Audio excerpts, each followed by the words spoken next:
All views and opinions expressed in this podcast are personal and do not necessarily reflect those of any sponsors or affiliates. Any discussion of alleged events or crimes is opinion only and not verified fact. Content is for information and entertainment purposes only. Listener and viewer discretion is advised. Ladies and gentlemen, welcome to another episode of the BillyJoe Podcast. My name's Billy. I'm Joe. Good to have you guys back for another week. Guys, please do not forget to like and subscribe to our YouTube, Instagram, and our Spotify at the BillyJoe Podcast. Joey, how are we? William. We've got another banging episode today. Yep. Ladies and gentlemen, I want to let you guys know, life's all about journeys. It's got its ups, it's got its downs. People face adversity. People face the highs and the lows of life. But our guest today has probably pretty much faced it all in a nutshell, from the highs to the lows. He's a big supporter of the show. He is a mental health advocate. I'd like to introduce to you guys Allan Mawson. Welcome to the podcast, my man.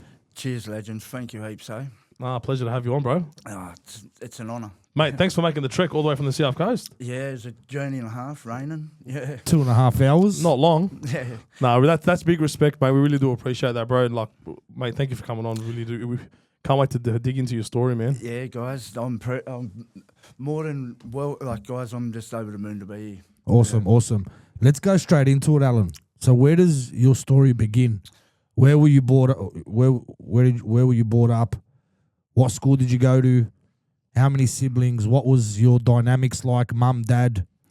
Yeah, no, well, grew up Penrith. I was born in Penrith. Mum, single mum. Dad wasn't around.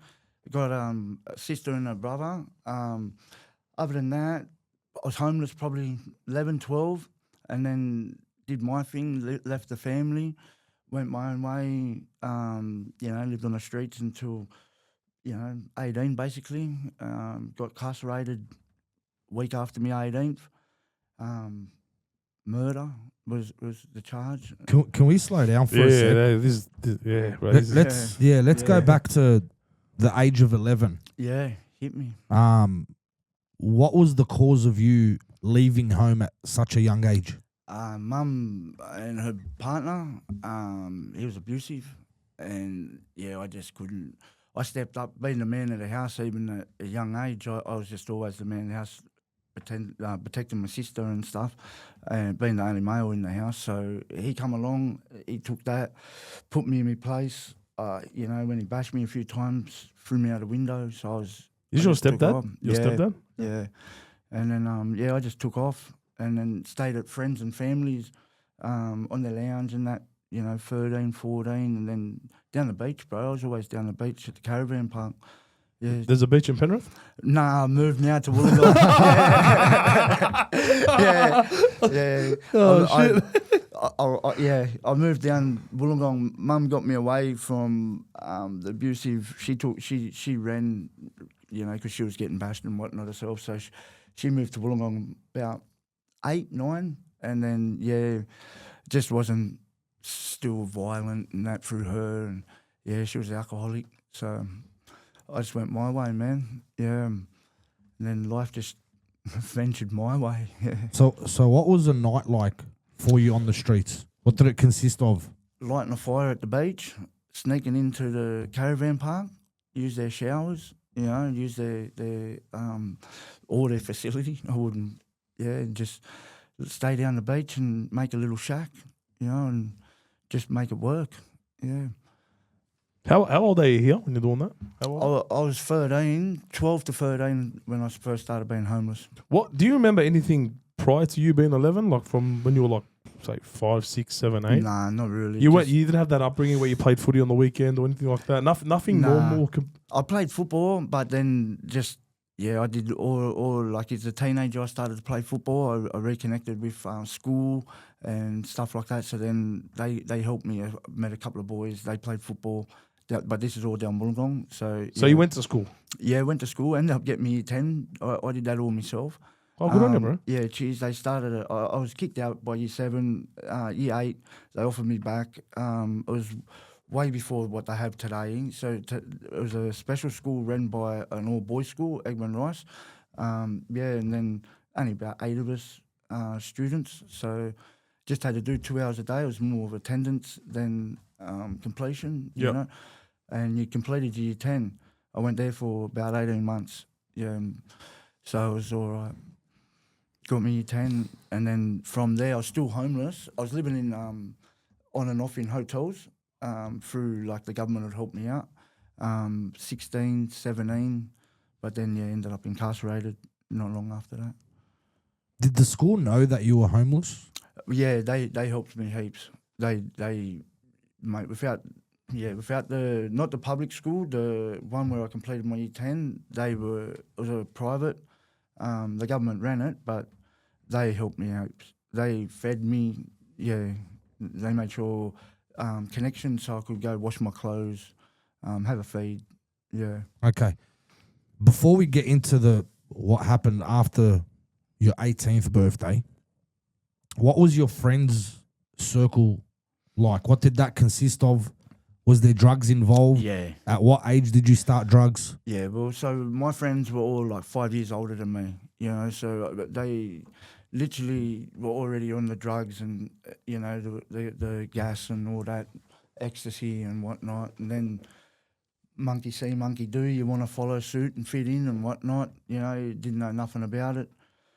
And I was the type that, because I was homeless, money was everything, so my mates, if they needed it, I seen the potential to sell it to them, you know, and I'd make a couple of dollars. So, I did that for a little bit. Yeah, so my mates always smoked yardy and did whatever.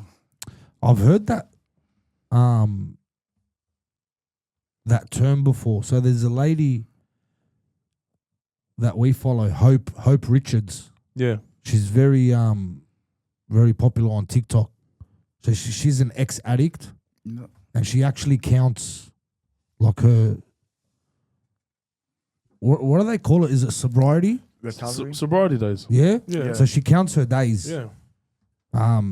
She's awesome. I love her journey. She's on like day 100 and something. Mad. Yeah. And she's used the term yandi before. Oh, yeah. What's yandi? Marijuana. It's pot. It's Yeah. Yeah, yardy. Blackfella language, isn't it? Yeah, blackfella language. Aboriginal. Is it? Yeah, bro. Yeah. Okay. Get with the times, bro. Sorry, man. But You need my Aboriginal friends. so it's just I do. But so it's weed. Yeah, it's just pot, weed. Yeah.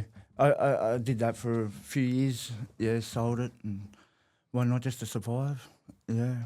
Okay, so you turn 18. Yeah. Yeah, 18. What happens?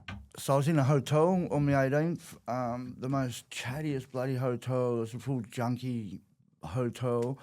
And actually, they were looking after me now, so I can't really run them down. They were lovely. Oh, so they're looking after you? Yeah, the hotel owners, they wow. didn't let me pay for it or nothing.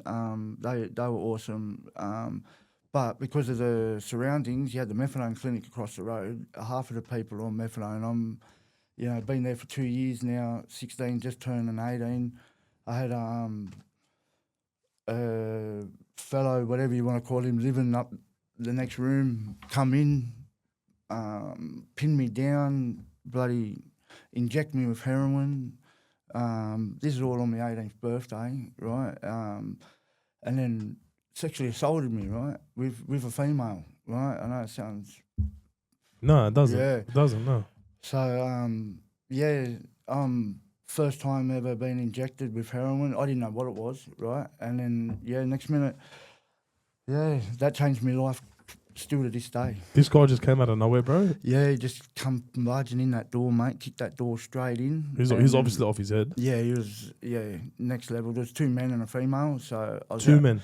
Yeah, 2 men and a female. Or double my age, like, I'm 50 kilos, 18 years old, and these are about 25, 26, and the female was at least 30, and...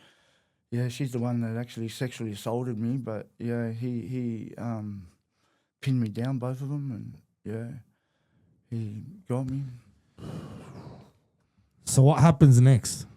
Well, a week later, I have a fist fight, and unfortunately, the bloke dies, and that the next. So day, was this a separate matter? Yeah. So it wasn't the guy that barged through the doors? No, not at all. No. So I didn't see him until many, many years later. Oh, well. Maybe 12 years later, I seen him. Wow. Yeah, I seen him on the news. He actually did the same thing to a female, and he's in jail for that. Good. Yeah, Good. Yeah, definitely. Is this down south? This is on the south coast? Yeah. Okay. I've only gone further down. Yeah. Okay. Yeah, So you get into a fist fight. yeah. What was that about? That was just a party, beach party, and we'll just, I was just drunk with a couple of friends, not friends, just associate, and unfortunately, we got into a fist fight, and he passed away. I go to jail for the next 10 years, 18, I got out 28, or just before me 28, 9 years, 9 months I did. That was just the start. I got out and rebelled against life then, hated life. Yeah.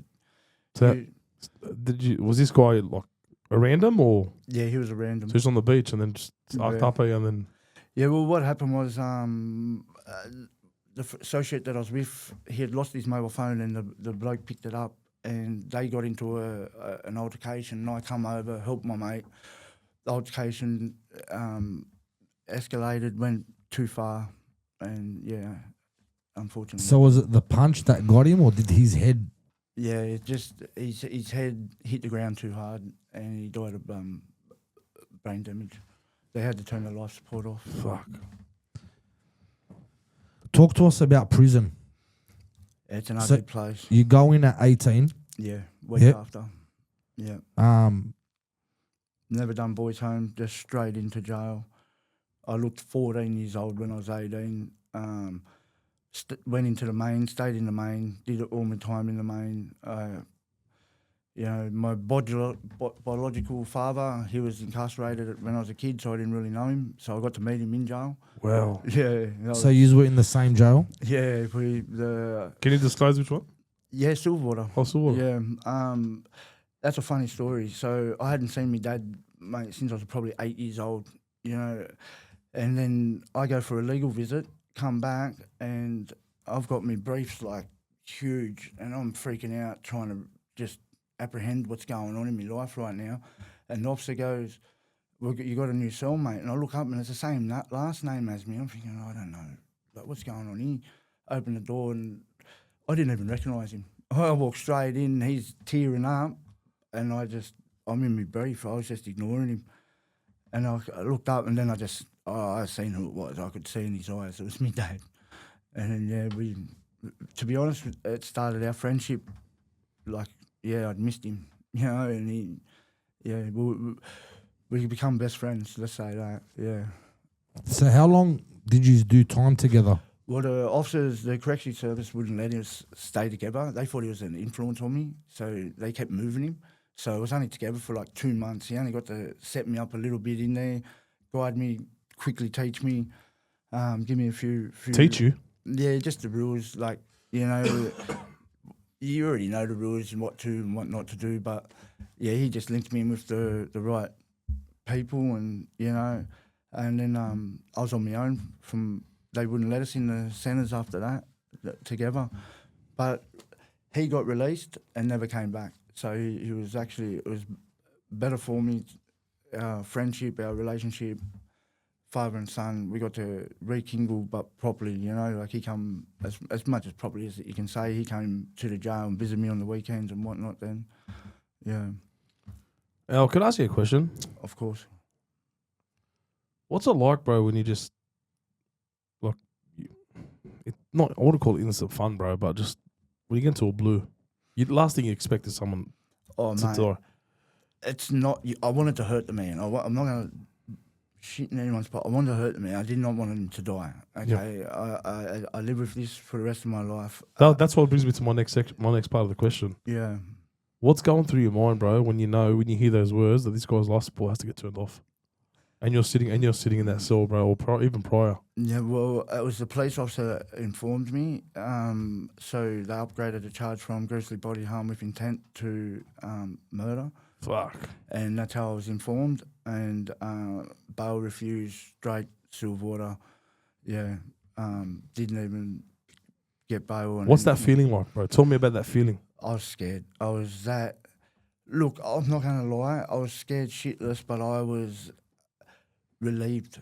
I was relieved that the way I was living, I was homeless, stealing from Woolworths to eat, and that's not me. That was not me. I knew I wanted better than this, and then so I was relieved that where I was going was where I thought I ended. That was my path. And another thing too, sorry to cut you off. This is where I was leading to again. There's a not a reputation. I won't say a reputation, but a lot of the boys that are on the street, homeless like yourself, there's a saying that they see jail as a holiday because free food, free place to stay. Yep. Is that true, bro? It is 100%. And you even said it. You were relieved. Yeah, I was relieved. Fuck. At 18 years old, first time going in there, I was actually relieved, thinking that I have somewhere to stay. I have, regardless what's going to happen to me. You know what I mean? I wasn't worried about. So that's where your mindset's at. Yeah. Wow. I felt safe but scared at the same time. Yeah. Were you using drugs inside? Inside, yes. Not before it. So not before it? No. I was alcohol and Yandi, definitely. But the harder drugs, no. It wasn't till jail. Now I just didn't care. I think 20 years old, 19 years old maybe, just turning 20. I didn't... I'll be straight up with you. I injected straight away after what had happened. I didn't even try and smoke it, whatnot. Looked around. One, my dad's doing it. Two, every other person that I'm... Heroin? Yeah. Oh, heroin, bupe. Bupe. Yeah. Bupe's big in there. Bupe's big in there. Yeah. Well, what's bupe? Buprenorphine, Suboxone. It's Fuck, you got a lot to learn, eh, Joey? Fuck. Never been to jail before? Yeah, it's a main. Not drug. my first radio, baby. No, I'm joking. No, I'm joking. Have you ever done cocaine? That's Bro. the Never been to jail, guys. Never been to jail, but I do know many people that have. That's why I know. Yeah. Continue.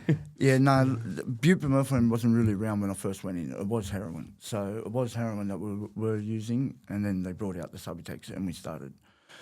And officers knew that this was a... They couldn't stop it. That's just the way it is. Still to this day, it's very hard for them to stop it. And how is it coming in? Well, visits, definitely visits. But when they brought out the Suboxone, it was coming from the clinic through the jail. The what? Sorry, the buprenorphine. The buprenorphine. Okay. Yeah, it was just coming straight from the clinic. You just walk away and hide it, come back to the yard. Yeah.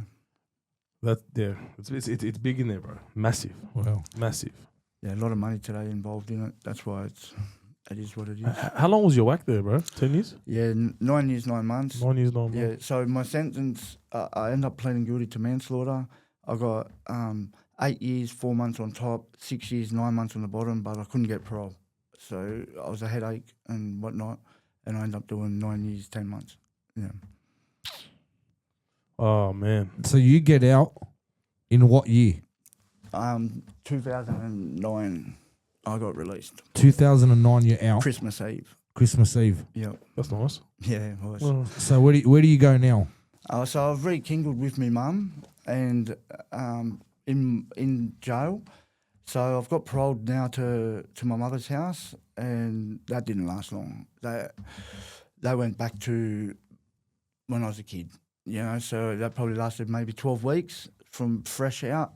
I tried to do the right way to show everyone I can live a normal life, but I hated life. I had so much rebellion going on. I wanted to go back to jail. I didn't want a mum. I didn't want to live with my sister. I didn't want to be a family person. I thought I'd die by the time I was 30. I had 2 more years to go, 18 months. So I just went on a rampage. Drugs? Yeah, drugs, ice. I got hooked up with that. Selling, touching, everything in between. Back in custody, another on and off, probably another 8 more years. And then... Inside, so back in jail. Yeah, on and off though. My biggest sentence, I think, then would have been another 4.5, I think. And then a couple of little ones after that, 18 months, 20 months. Yeah, but... When did it all... Okay, let me rephrase that. What was your rock bottom? When were you done? with Joe and all that life. You're everything. Yeah, okay. So I lost my dad, and just before I lost my dad, like he was my best man, best friend, and so just before my dad, he was in hospital, and he didn't believe me. He didn't believe I wanted to change my life. He said, "Son, I'm never going to see this. You're going to get out. 4 weeks later, you're going to be back in." He goes, "If not dead." So I said, "Fuck, what can I do to change it, mate?" So the life that we've lived, I went straight to the boneyard.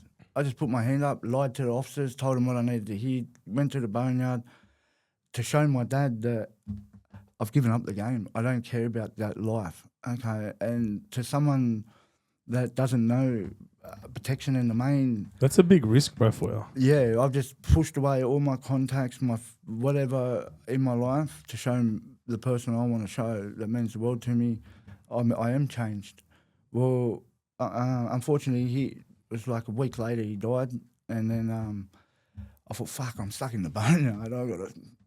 Do I want to change, or do I want to stick to my word, or do I want to go back out and live the life I was living? And I chose to stay in the boneyard. And How long was that? well, I think I finished my sentence. I think I did another 2.5, maybe 3 years before I walked out after my dad. I have a question, but I'm scared to ask. I know what you're going to ask, but ask it. Yeah. What? No, I thought of something else. Sorry. Please ask away. Ask. What's a boneyard? I knew you were going to ask that. Protection. Protective custody in jail. Yeah. You either go there if you tell him. So there's a couple of reasons. You go there if you're a feared inmate. You automatically go there if you're a rapist, pedophile. You don't want to be a boneyarder. Yeah, you don't want to be. You don't want to be a boneyarder. It just takes away the. No, hang on a second. So are you telling me if a rapist or a pedophile gets convicted and jailed, that they protect them? Yes, they're not in the main because they'll get killed in the main. Yes, they protect them. They protect them. Yep. And you have that stigma. If you put your hand up saying, I want to go into protection in the boneyard, it's called the boneyard. Yeah. It means you're either weak or A, you're weak, B, you're a pedophile or a rapist. Yeah, So you lost you're your backbone. Pretty much, bro. Yeah, that's what it is, yeah? And you're willing to live with rapists and pedophiles and... As your tag. Yeah. And that sticks with you no matter what jail you go to. Yeah, you can't hide that. You can't hide that. No. But today, it's... That's why I said it's a big risk for him. Yeah. I go, you got balls to go in the boneyard. That's why I said to him, I go, bro, that's Wow. Well, this is how it was. So all the boys still said, mate, come back out. You're an idiot. Come back out. And I had to stick to my gun. If you wanted to judge me, because I was at this stage I didn't care anymore. I was willing to stick to my word, and I did. I never looked back. How old were you? I was 34, I think, 35. my age, yeah. Yeah, Wow. yeah. And then I got out to just, mate, never worked, never done nothing. I thought, fuck, where do I start? So I went to an Aboriginal Land Council. Yeah. And I thought, well, this has surely got to just be honest with them. Went in there and asked the CEO at the time, Rebecca, and I just said, the truth, I've just been released. I live in a rehab. I want to work. I want to change my life. And what's your qualifications? I said, mate, nothing. What do you need done? I'll do it. She gave me a whole heap of chores to do. Go look after the property. It's 10.5 acres. She goes, go maintain, do a few things. This after Silverwater. You went in Silverwater? I was everywhere, Goulburn, Lithgow. Oh, okay. Yeah, I got released from Lithgow. So, yeah, I got released from Goulburn too, though. Yeah, but I did all my jail maximum security too. So did you? Yeah, I couldn't get minimum. Couldn't get no cluster. No, I was escaped. Yeah, I escaped. You escaped? Yeah, attempt to escape. What was, let's stop there. You what? Yeah, I was... So did you actually try and escape or? Yeah, Wollongong Courthouse. Yeah, I got charged for it. What the fuck? Yeah. How did that go? Oh, it's probably my 5th time back in. I thought, fuck, I don't want to be here. So when I walked up to court, I told everyone in the cells, don't do nothing stupid today, boys. I'm going to take off. And then, so when they walked me into the courtroom, the judge is sitting there. All I waited for was him to say bail refused. In case I got bail, I didn't want to fuck it up. And then there was an officer, so there's perspex going up. There's a bench and I'm handcuffed, and then there's an officer sitting there on the outside of the perspex, and then another officer. And then next minute I just heard bail refused. Bang, I went up that perspex, jumped over both officers, and I ate shit straight on the fucking, where you sit in the courtroom. And you're handcuffed? And I was handcuffed. Fucking hell. Well, I quickly got up, started to run out the door, and then, just a whole heap of police officers come from one way and the corkscrews come from the other way, and I was trapped. I had nowhere to go. So I was just, got charged with attempt to escape. That would have been another charge in-house? They outside charged me on that one. Outside charge? Fucking hell. Yeah, got an extra, I think it was 6 months, and E-classer. So I stayed maximum. I want to ask you something, bro. Yeah, mate. You're older now, you're a bit wiser. You've done a bit of time.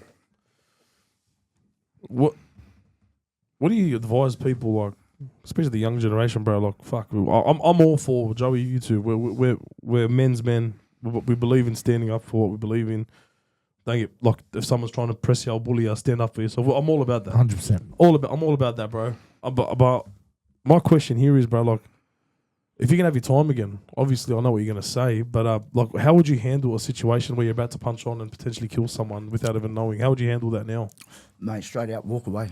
Just walk away. Would you dead set walk away? Yeah. Now? You know how many times I walk away today? Yeah, So if someone says, let's have a crack, you say, nah. Mate, nah. I will dead set. I'll look at him and look him in the eye and go, all right, buddy, no worries, give him the pinky, and I'll go the other way. I don't care. There is no good on the outcome on this. You get what I'm saying? Like, so I've been in multiple situations since then, and look, what I've caused my own pain in life, I've been in jail just for mental health and not getting help. So if you don't walk away and you're just looking, but there's only one avenue, and it's jail. You know what I mean? Or for the other guy. Yeah, or a big hide as well. In a box. The reason I'll say this, bro, Joey, I don't know how much you know about rural, like, country, New South Wales, the towns in there, bro. A lot of predominantly dominated Aboriginal, they're predominantly dominated by Aboriginal families. Like, I'm talking about your Junees, your Burks, your Dubbos. Yeah, definitely. They pride themselves, bro, on punching on. That's all they do. The youth, all they do there, bro, is just fight. Yep. Is fight. Whether you're in Kempsey, whether you're in Walgett, whether you're in, and like, bro, I just want to say the Aboriginal youth, bro, there's more to life to it, bro, and you're the perfect example, bro. Like, you know, I understand, bro, some people think of it as in, jail's a holiday, bro, and like, it's a way of life now, and it's some people wear it as a badge of honor, bro, in those countries. You know that in this country, they wear it as a badge of honor, Joey. I used to.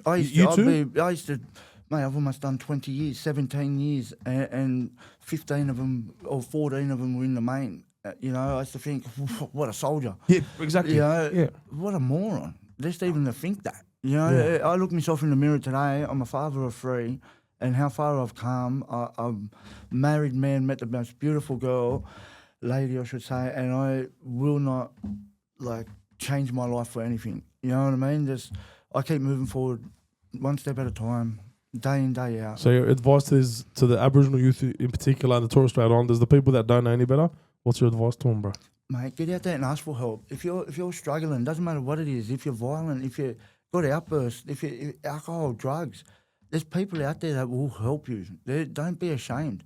I was ashamed. I walked around with pride on me shoulder and thinking that, I'm going to walk in this door. He doesn't know what he's never been through it. Oh, really? You know, blah, blah, blah. So you just don't be ashamed. Ask for help. Trust me, you will live the most better life than you did yesterday. You know, that's the best thing I could say to someone. Good on you, bro.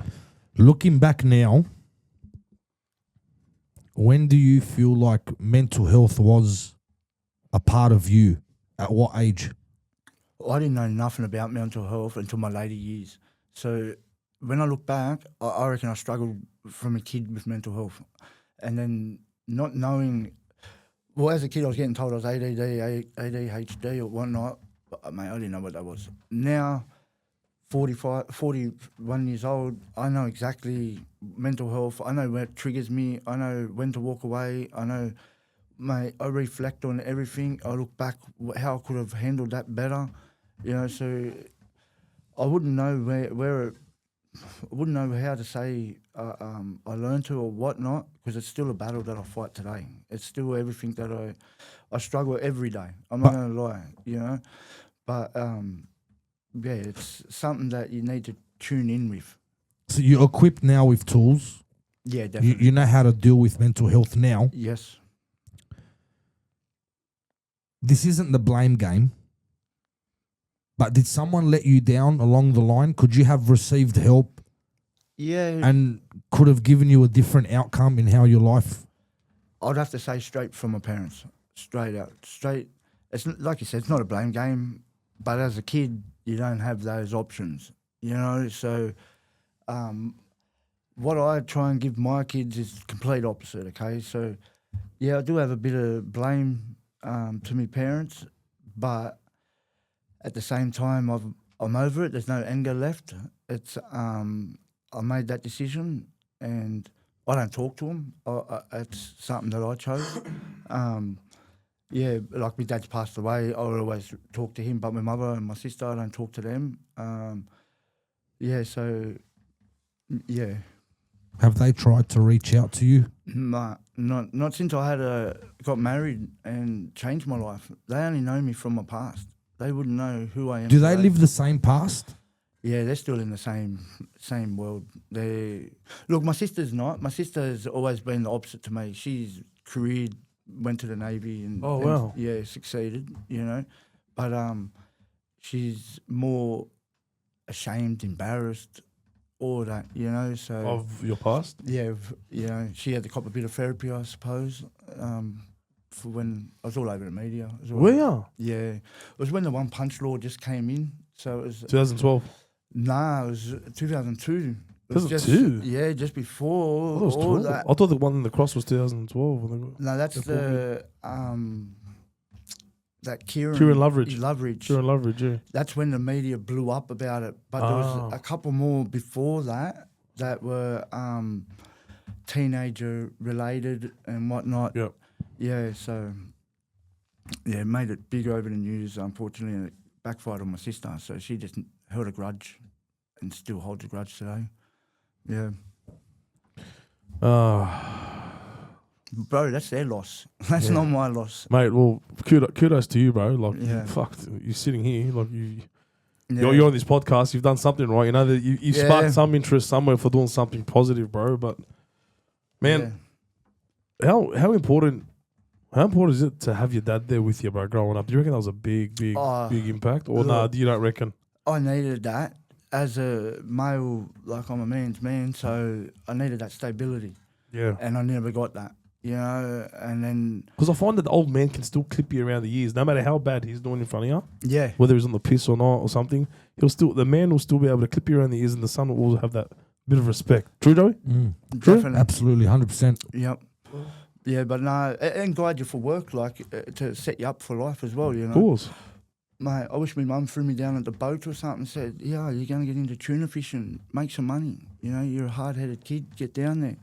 There was nothing. It was survival for yourself. Fight. It's you know? one thing I've noticed, bro, with everything. Like I told you off camera, I got a very good friend of mine, brother of mine, Aboriginal fella. Yeah. One of my brothers. He came into my life and I came into his life, right? Same sort of background as you, bro. School of hard knocks. Knew nothing better, Joey. Knew nothing better. Just knew all he knew was punching on, drugs, and everything in between. Yeah. Now I met this bloke, right? I'm going somewhere with this. I met him. He'd never met a Lebanese bloke in his life. Yeah. He's from out Mount Druitt way, Emir Plains way. Never met a Lebo in his life. Didn't know what a Lebo was. He came into my life. He ended up working under me at a awesome. company here. So he was one of my labourers. We grew this bond, and I felt like, bro, he started getting like intrigued. He was a bit standoffish at the start with me, and then he started like asking me questions. Like started becoming mates, bro. Like, you know what I mean? He's working with me every day in the truck, and he started asking me questions. How many kids you got? What are your goals? What are you, like not goals? Like he wouldn't ask me that. He just started seeing how my life was compared to his. Yeah. He was curious. He was curious. Now he used to always say to me, bro, we still keep in contact today. He actually just got out recently as well. So, I've been catching up with him. I'm catching up with him soon. But he goes to me, he goes, bro, he goes, I wish I met you earlier in my life. I go, bro, what do you mean? I go, like, what the fuck would I have done? Like, what would I have done for you, bro? Like, he goes, bro, you've done Mental. He goes to me, you've done so much for me without you even realising you've done so much for me, bro. I go, what do you mean, bro? I've done nothing. Like, don't get me wrong, I've done some stuff. I'm not going to say on camera what I've done, but anyway, but he goes, you've taught me lessons without you even knowing that you're teaching me these things. He goes, bro, I wish like there was someone like you in my crew, in my area, growing up, where I can say, you know what, I don't want to be this guy. I want to be this guy. There's more to life. There's more to life because you don't know any better, bro. That's If that's all exactly you know. right. That's your life, bro. That's all you think it's normal. What you think's fucking normal, I might think it's fucked up. Yeah, Same as Joey. 100%. So, bro, within like, I think that, bro, what we're trying to go with this, bro. There needs to be someone of status, bro. Not footy wise, not. I totally get it. You know what I mean, bro? There needs to be a successful person from that community that's has a business, that is in construction, doing something, opening up the eyes for this youth, bro, to help these people, man, and help these kids break the status quo. I had that. I agree, Yeah. and it felt awesome to have someone come out with a successful business and whatnot, and give me a start. And then he was like my mentor. You know, he was a few years older than me. He had a past, but to come where he is today, I loved it. I thought, wow, if you can do that, bro, why can't I? Same demographic, same location, same. Exactly. Yeah, so yeah. man, And then, I stayed with him, and I was just watching how he was going through life, you know, and it helped magically. Like, when you're small steps, and that goes a long way, having that mentor and help. You don't even know you're doing it. Yeah, 100%, Yeah. bro. 100%. So I hear of these programs, you know, the elders that get involved. I know the government does a fair bit in regards to groundwork. Yep. You know, and you always got, I know you said not the footy boys, but you got like Latrell, who's very in tune with his people and his culture and all his that. his area. He's always going back, I think it's Taree. Taree, Yeah, to the farm. Right?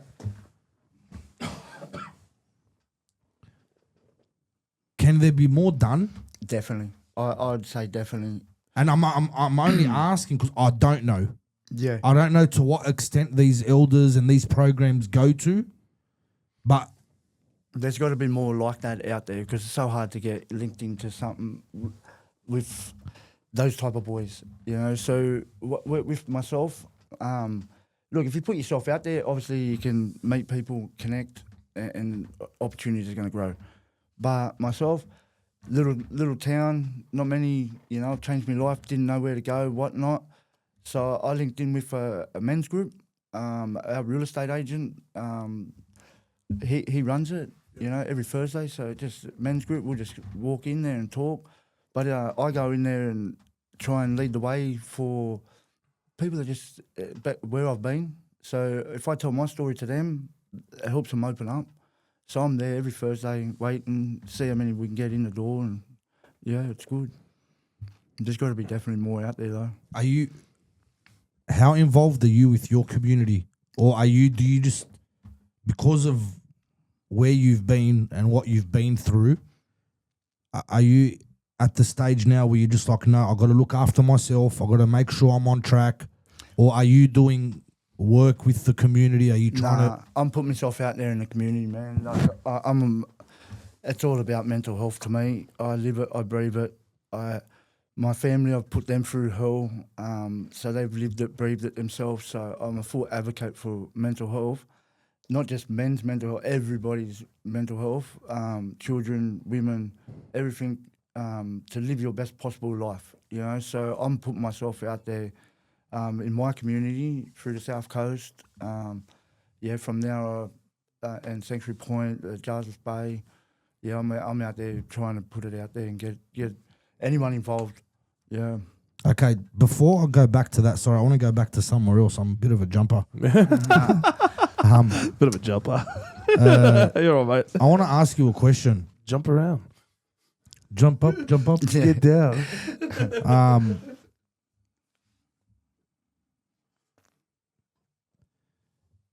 From the age of 11, you're homeless. Yeah. You copped abuse. You're on the streets.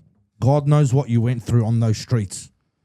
Not knowing where your next meal's coming from, where your next shower is, or where am I going to sleep tonight. 100%. Then that leads into getting into a fist fight and getting locked up. And like there's a chain of events there, Yeah. right? And in between those chain of events, there's drug abuse. Yep. But then you get people that come from a tight-knit mum and dad family, siblings. You know, they go to a Catholic school or a private school. They play, you know, football, netball on the weekends. They go to church on Sundays. They got their cousins, you know, functions happening throughout the year. And they have that what you could somewhat call a normal life. Yep. Right? And then they'll be walking the streets and they might walk past someone like Allan who's on the sidewalk. And they'll look at you and they'll think, junkie. Yeah. Does that hurt when you hear that word junkie? Not knowing what brought you to where you were. And people don't know that there was child abuse. People don't know that there's homelessness involved. People don't know that there's, you know, sexual abuse. Definitely. Nah, look, that's why I walk around today. I'm toothless, tattoos, jail tattoos. It used to affect me hard. I used to have my teeth in, my haircut, parents looking, everything. I was living a fake life. I was keeping up with the Joneses, worrying about someone else's opinion.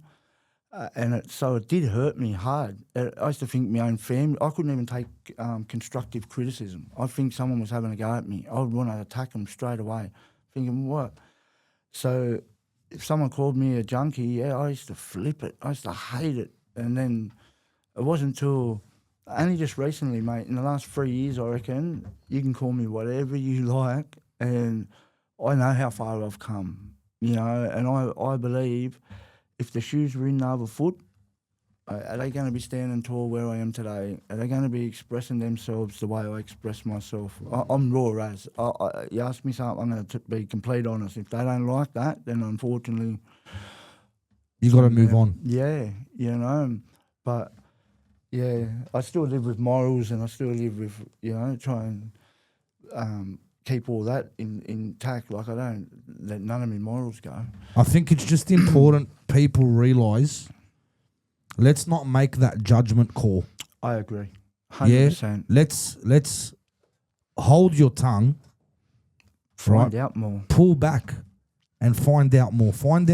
Ask, what are you doing here? 100%. What brought you here? The people I interact with, like you guys today, the people, I'm stepping way out of my league. And you know what? 9 out of 10 of them will ask that question before they'll throw out anything like junkie or whatnot. It's the judgmental, they just want to have a go at you. They just want to get you to bite. They're the only ones that will throw out, you know, the negative, the crap. One thing with that, bro, I don't know, I don't know if you did it. My school, when we were younger, shout out to Parramatta Morris, bro, when we were in year 9, they sent us, even my footy club, they'd send us out like to feed the homeless. Bro, it wasn't until I started, like, I'd strike a conversation with them, bro, and I'm just looking, like, obviously, at my first time ever doing it, I would have been about 14, 15. But I would have thought, bro, like, I would not have said junkie, but which is why I'm grateful for my school for doing this to us. Yeah. As young education. men. Education. Bro, the conversation I was striking up with these people, mate, there was one guy in Parramatta Park, opposite North Parramatta McDonald's, just down the road from here, bro. It's a prominent park for the homeless. Yep. Everyone knows they get fed there. Some people live there, bro. I remember I was 14 or 15. I was speaking to this bloke. Mate, he was a successful lawyer. Now, I don't know if he was taking the piss or not, maybe trying to laugh at me and make himself feel better because I was a young kid. But I don't see a reason for him to lie. I seen the pain in his eyes. Yeah. He was a successful lawyer, had it all. Heroin? Caught his wife with another bloke, sent him off the rails. I'm 14, yeah? I'm 14. Yeah. He's telling me this guy's 40, 50. Went off the rails, And he just spiraled, bro. Because I asked him, I go, I go, you don't wake up homeless. I go, you don't wake up homeless. And he told me this story, bro. He gave me this yarn. And I'm like, fuck, that can happen to anyone. Yeah, it plays on your head. You still remember it today. I was 14. And and same thing. When I was playing footy, the club would send us out to do work in the community. Same sort of story. Another story here. Very similar. Yeah, it's sad, but bro, moral of the story: education is key in this, bro. In regards to people walking past you, judging you, 100%, and that should thank God my school. Thank God my school sent us out, bro. From a young age, just to know, just to not judge a book by its cover. Yeah, definitely. The school is important, man, to get the word out there. You know, because that's where all the testosterone. You know, you got to be bigger and badder than this bloke. That's where the little gangs are starting. That's where they think that.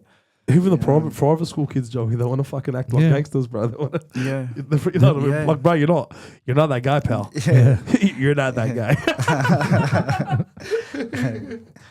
But absolutely, I believe, going back to what you said, an answer you gave me was not about blaming someone, but where do you think you got let down? You said mum and dad. Yeah. And I believe even when it comes to this, it starts at home as well, because I've always been the type where even when I was younger, when I was DJing in the city, I'll never forget, I used to DJ at this club called The Tunnel. Yep. And it was right around the corner. Yeah. There was a Macca's on the corner. Place. Yeah? Old place, yeah. And there was always like homeless guys there. So I'd always go in, I'd buy like, if there was 5 of them, this is before my set. You're talking about the Macca's on the main road? On Basil Road? George Street. No, Tunnel's not on George Street. What's that club? Establishment. Oh, no, Tank. Tank. Yeah, Tank. Sorry. Tank, yeah. Tank nightclub. Fuck yeah, bro. Wow, yeah. I used to walk in. I knew there was a T somewhere. Yeah. You got there, right? I used to walk into the Macca's. I'll buy 5 Big Mac meals.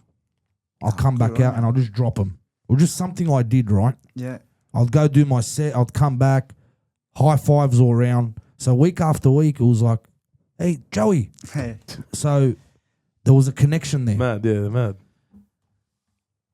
Not knowing, and always like when there's guys, you know, even the guys that do your windscreen.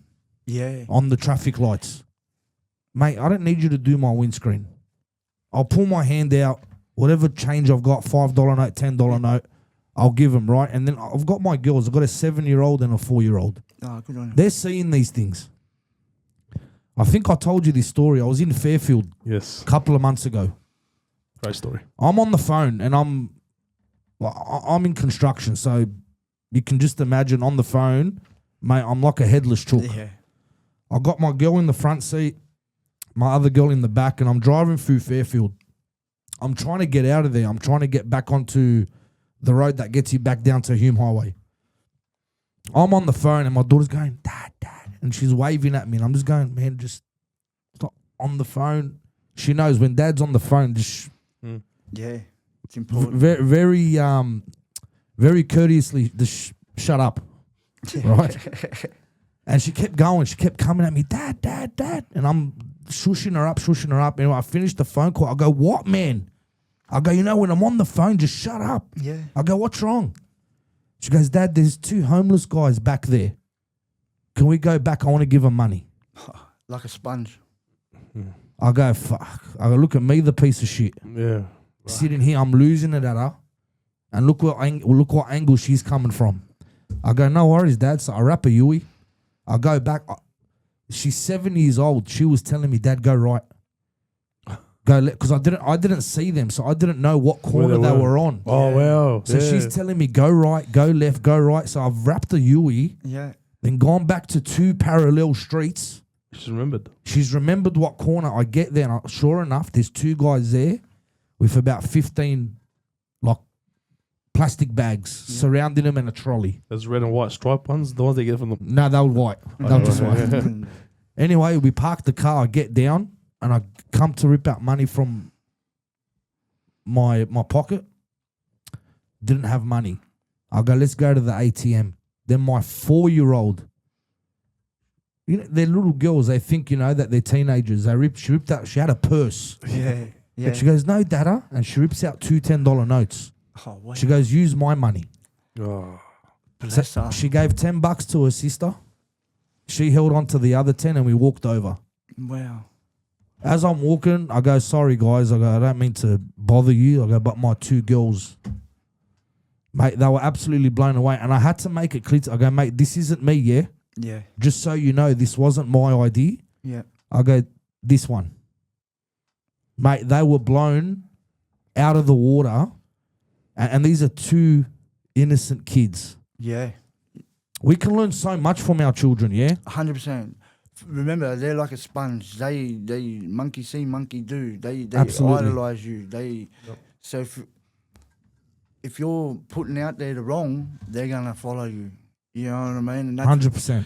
what you're doing. Hats off to you, mate. That's excellent. We're absolutely blessed. Shout out to Ave Maria and Charbella. God bless them, bro. Where are you at now? With life, Life. I'm excellent, bro. Just quickly, how many years have you been clean of drugs now? 7 years. 7 years I haven't touched ice. 18 months on alcohol, and about 20 months on Yandi. Wow. Well done. I do smoke a cigarette every now and Oh, then. you're a bad man. Smoking a cigarette. If I had my vape right here, bro, I'm smoking it. Alan, cigarette aren't good for your teeth, mate. Yeah. Well, I'm missing them, buddy. No, but So 7 years? yeah, 7 years, man. 7 years, no relapse, no nothing. The struggle I have with life, though, is mental health. So it's not drugs. It doesn't make me want to relapse. My mental health doesn't make me. I'm way past that now. I still have little urges if times get tough. Stressful.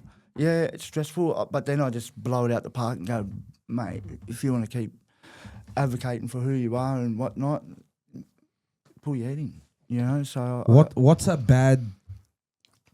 bad day look like for Alan when your mental health is shot? Oh, bro, if it's at my worst, if it's full shot, I could smash things, punch myself, full just erotic crap, like Rage? yeah, rage. And I hated that person. I hated it, and I'm doing it in front of my wife. You know, like not to her, but like I'd be out in the shed talking to myself like a spinner. You know, Yeah. and taking it out of myself, saying nasty stuff about myself. You know, I'm not worthless and blah blah blah. So then, yeah, and then the kids. Doesn't matter if you're out in the shed; they can still see Dad's not right. They might not hear it, but you know. So I had to really wake up to myself, man. Yeah, that's a bad day. How do you stop that? Bro, it took me, like, I'll be honest, I just had a breakdown on Father's Day. So I hadn't had a breakdown for over 2 years. But Father's Day, it was a build-up. And, We're going to attest to that. Yeah. yeah, and then I think come afternoon, I didn't have a rage like I used to, but I still outburst out in the shed talking to myself like I used to. Went on a good 40 minutes, and then I pulled myself together. The very next day, I went in, done a counselling session, anger management, pulled myself back, you know, got my tools in place. What are the tools, bro, for the people listening there? Like, I'd love to know too. I get Yeah. revved up sometimes too, and I'm a human being, man. I'm not perfect, even though we've got this podcast. I have my moments too, bro. 100%. Ring me, I'll calm you down. No, I'm sure you do the opposite, bro. Like, I'd love to. And for our listeners out there, what are some tools when you just feel like you're gonna snap, bro? What is it? You just said the best one then, to ring. If you got some, bro, ring, even abuse him, call him whatever. Right. But he's got to understand and take that and just go, yeah, mate, and let you vent. Okay, It's true. He's spot on. He's 100% right. But the other day, Look, I was being a smart art. Look, I fucking know if you can ring me. I know, but the other day, what happened Yeah. between me and you? When I was What it last week, I was just in a mood. I was just there, and you're like, bro, relax. It's not that deep. We were coincidentally on the phone. We always call each other on the way to the studio. Was this about The homework. homework? Yeah. Yeah. No, without getting into detail, he was derailing. yeah, I and was, you could bro, say it. I was stressing, bro. We were coming here. Joe, Yeah. continue. Sorry. And then I go, bro, are you fucking serious? Yeah, it's getting overwhelming. Is that an issue? So what I did, I pulled him out of his reality, and I gave him about 10 other realities. Yeah, And I said, mate, which one would you prefer now? And then he looked back, he goes, mate, I'll take that. Yeah, I'll take that one any day. I'll have my 6-year-old not doing his homework a day in advance. Yeah, absolutely. exactly. That's what it was, bro. Yeah. It was a day in advance. He'd done his homework for the day, but I wanted him to do the next day. Yeah. And he didn't do it. Yeah, mate. And I was stressed out about it because UTS, they won't accept him. But he's not going to UTS, bro. He's going straight to bloody TAFE, carpentry, builder's license. 100%. Build the juppies, bro. Yeah. But so ringing someone. Ringing someone is very important. That's one of my so my team, my counsellor, it took me a lot of time, a lot of hours getting to know this lady, right night, 1, 2, 3. I linked in with her. I could ring her, abuse the crap out of, not her physically, but just life itself. Yeah. She'll let me go, okay, Allan, now she'll do exactly what you just did and say, give me a whole heap of scenarios, 1, 2, 3, pull me back, remind myself, she'll re-encourage me, whatnot. But the other important one is breathing. I do a lot of, I don't do like yoga or nothing like that. I just, if I'm in a heated moment. 4x4 box breathing? Yeah, mate, think of the ocean, think of something positive. Have you heard of Wim Hof? No. Look him up. What is it? Wim Hof. Wim Hof? His name's Wim, last name Hof. Bloke climbed Mount Everest in board shorts. Oh, wow.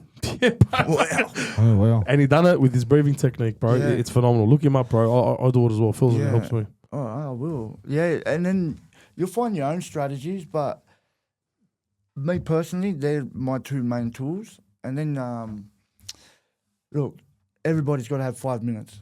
5 minutes to yourself. May it be half an hour, but make sure you come back a better state than you left. You know what I mean? If you're taking that time out of your family and whatnot, so it's got to count. Have that breathing, phone call, whatnot.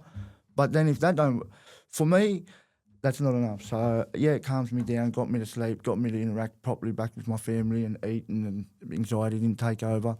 But the next day I was still linking with my anger management, still linking with my counsellor, just to level out everything, make sure, you know. Well done. Yeah, thank you, mate. Well done.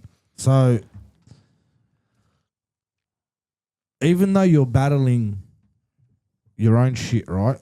This is what I love about you, because this is something Billy and I do. Like, people see us up here and they know that we're massive on mental health. Yeah. So automatically people think that we've got our shit together. Yeah. That's that judgment. Why are you laughing, Dan? Oh, fuck. Perception's reality, yeah. Nope. People automatically think that, right, yeah, these guys are good, you know, they got it going, and yeah, we've come from tough times, but everything's hunky-dory now, which is far from the truth. God. So we're very similar in the sense, even though we're still fighting, right, we've put ourselves in a space where we want to help. Yeah. Right? Because, and I said this to Billy as well right at the start, I go, watch when you start helping, you start healing. Well said. Yep. Do you agree with that? Oh, mate, well said. I 100% agree. So you're on the same journey. Yeah, definitely. Talk to us about your journey. Yeah, mate, my journey, it's amazing. Like, where I've come and where I'm at today, it's awesome. The more good I do, the more good comes back to me. Like, just being here, telling my story right now, that's one of the best things I've been wanting to do for so long, and you guys give me this opportunity. Like, thank you. But Pleasure, Don't be silly, Al. This is all you, bro. This is your episode. like, I couldn't have got here without putting all the hard yards, manning up, tackling whatever barrier was coming my way, right? But, yeah, where I'm at now to advocate for mental health and show people, man, just showing, if I can get through to one person, like, you know, I'm doing something right, you know. Absolutely. Yeah, and I know my journey so far has helped so many people, like, just in my little area, you know, and the power of social media and that. I get so many awesome messages, and what can I do to throw a bit of advice or whatnot? What would have I done? You know, so it's been good, bro. Absolutely. So you're going on a ride. Yeah, mate. Yeah. Talk to us about that. What's the cause called? So it's 200 kilometres. So it's mental health. I ride from mental health. That's my channel. I Ride for Mental Health. Yep, I ride for. Does that have a social media page? Yeah, if you follow me on social media, it's I ride for mental health or Allan Mawson. It just Allan comes up. Mawson. Yep. We'll put those links down below. Thank you. Anyway, yeah. And then Instagram, TikTok, all that. I ride for I ride for mental health. But yeah, so I've put the word out there, trying to raise money for awareness. Black Dog Institution. My goal is $10,000. I'm only 500 into that 10,000. I've only been going for the last maybe 4 weeks. You're $500? Yes, $500 into that. Yeah. 9.5 to go. 9.5. Yeah. That's it. Yeah, got a lot of people. That's good, bro. It's still good. Yeah, definitely. You know, I'm proud of just that little achievement itself. Black Dog Institution are heaps proud just that alone. So 200 kilometres is the bike ride. Starting at Sanctuary Point Public School, making a statement, going straight to Parliament House. We're going to just spread the word about mental health. Try and raise as much money. So from the South Coast. Century Point, just so for those that don't know. Yeah, 200 kilometres, South Coast. It's about 20 minutes from Nowra. It's a lovely little town. But yeah, it's a huge journey to Parliament House on a push bike. It is, bro. It is. Yeah. What are you going to do when you get to the doors of Parliament House? Oh, it's a good question because I don't know what to expect once I get there. But if I can just explain my journey to somebody at the other end, I'll be a happy man. You know, knowing that the people I've got behind me and coming on board and people like yourself that just want to watch the journey and help raise the money for mental health, then I know I've succeeded. But if I can get to the other end and talk to someone about we need more help for mental health and, you know, spread that and have a talk to somebody, that'd be the goal. Well, we just come back from a meeting just before we shot this episode. I'm not going to say his name. Yeah. But this guy's got Scott Morrison on speed dial. Yeah, excellent. Right? So how about we give him a call, Bill, After this, and see if we can get someone at Parliament House waiting for you. Mate, that'd be, yeah. Why don't we do that? If you can pull that off, guys, wow. Well, look, I think we can. it's not us. Yeah, nah, I know. Yeah, We've got to ring old mate. we're the plug. But the guy that we've just met with, he's massive on mental health, men's mental health especially. Yep. And I know for sure he'll pull a few strings with his connects in Parliament. Yep, please. To make sure that there's someone there. Because the last thing you want to do is bike ride 200 Ks. No one's there. Yeah, no one to listen. And then all you hear is crickets. How long would it take you reckon? 15 hours it's going to take. Look, it says 13, 14. I've given myself an extra hour, 15. No, fucking in more than that, bro. Yeah. Listen, bro, to be honest, I got a mate of mine that walked from Sydney to Canberra to raise funds for a church. I think it took him, he walking, I think it took him 2-3 days. Had a caravan trailer following him and all that stuff. But So you're doing it straight. Yep, one go. a machine, bro. I've got a car behind me. We'll be filming the whole thing. We'll be live in it and doing our best to Take do the all baby that. powder with you, bro, because there's going to be a bit of chafing going on, bro. I got I would like to say a huge thank out to Bikes at the Basin. They put an awesome bike together for me. Make sure the journey's going to be safe. All the shops that have been involved. Huge shout out. Thank you. Yeah. So do you have a list of do you have sponsors? Yeah, I've got sponsors. Yeah. You're more than welcome to say them out. Yeah, thank you. Habibi over at Real Estate South Australia, thank you so much. Brendan Habak, mate, your donations was excellent. A couple of anonymous people have donated, so I appreciate all the support from you guys. The love's generosity is huge. The variety shop at Sanctuary Point, Between the Flags, guys, get in there. They're beautiful people. They help mental health and stuff. You got my face on the front door there. Go in and ask all about it. They'll fill you in. There's a can there with they're doing donations and that to help. Whatever at the end of it, we just proceeds all going towards Black Dog Institution. And then I'm going to put my own paycheck. So whatever at the end of it, I'm going to match it. I'm gonna just out of my own money. And I ain't got no bloody money to do. So I'm going to match whatever we can put there. All right.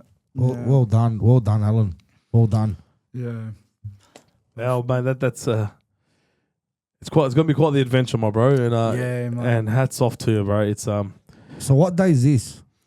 It was the 1st of October, but I had to move it back to the 11th of October. So you need to train more.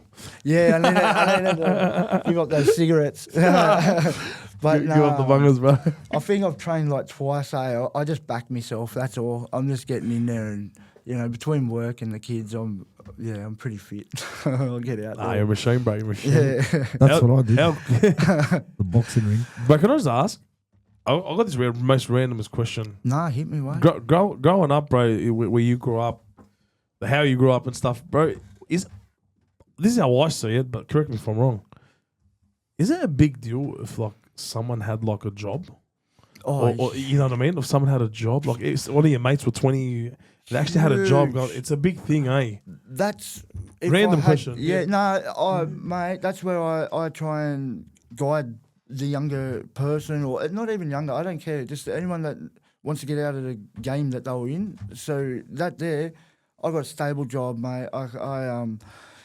My work ethic's through the roof. So if you can support someone and guide them that way, and when they get that taste of that income and the stability that they're going to, future, they can go to the bank and, start living that normal life. The potential's Save money, get a home loan, get a car loan, do it. Just live that life, bro. Mate, I was that much in debt. I didn't think I would ever be able to own anything. I've got myself out of absolute everything. Now at the point of saving up, going for a home. So you live with your family now? You live with my wife and kids. Yeah. Yeah. How many kids you got? I've got 3. How old are they? Yeah. My youngest is 5, 2 girls and a boy, 5, 10 and 13. Oh, bless, brother. Yeah, thank you. God bless, Al. God bless. It's awesome, bro. Yeah, thank you. What's your end game? Just to spread as long as I can mental health. Men's mental health is huge to me, but mental health in all areas. Like I ain't stopping here. Mate, I'll be back here. Trust me, guys. I'm going to be doing another bike ride. I'm going to be raising more money. I'm going to be putting it out there. This is just the start of many journeys, eh? Like, I want to get people on board, and mate, if we can donate, and if it's worth the something, we come to the party, I'll ride anywhere. You get what I mean? I will take time off work, and I will make it happen. And I just want to advocate it hard, live my life by it.